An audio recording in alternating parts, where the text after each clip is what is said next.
नाज़रीन अफ़सोसनाक ख़बर अमा सां शेयर कंदासीं। तंगवाणी मां नबी बख्श बहलकाणे जी रिपोर्ट मुताबिक़ तंगवाणी भरिसां करमपुर वेझो जमाल पुलिस थाणे जी हद ॻोड़ हबीबुल्ला जाफ़री में घर अंदर पिस्टल साफ़ करण दौरान मुबैना इत्तफ़ाक़ी गोली लॻण सबब 20 वरियनि जो नौजवान मीर खान पुट अब्दुल गफ्फार जाफ़री फौत थी वियो।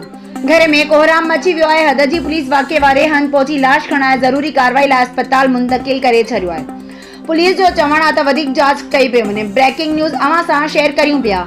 तंगवाणी भरिसां करमपुर वेझो जमाल पुलिस थाणे जी हद ॻोड़ हबीबुल्ला जाफ़री में घर अंदर पिस्टल साफ़ करण दौरान मुबैना इत्तफ़ाक़ी गोली लॻण सबब 20 वरियनि जो नौजवान मीर खान पुट अब्दुल गफ्फार जाफ़री फौत थी वियो। घर में कोहराम मची वियो आहे। हद जी पुलिस वाक़े वारे हंधि पहुची लाश खणाए ज़रूरी कार्रवाई लाइ अस्पताल मुंतक़िल करे छॾियो आहे। पुलिस जो चवणु आहे त वधीक जांच कई पई वञे। ब्रेकिंग न्यूज़ अवां सां शेयर करियूं पिया। तंगवाणी भरिसां करमपुर वेझो जमाल पुलिस थाणे जी हद ॻोड़ हबीबुल्ला जाफ़री में घर अंदर पिस्टल साफ़ करण दौरान मुबैना इत्तफ़ाक़ी गोली लॻण सबब 20 वरियनि जो नौजवान मीर खान पुट अब्दुल गफ्फार जाफ़री फौत थी वियो।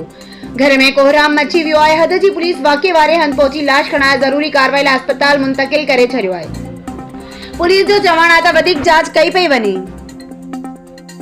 ब्रेकिंग न्यूज़ अवां सां शेयर करियूं पिया।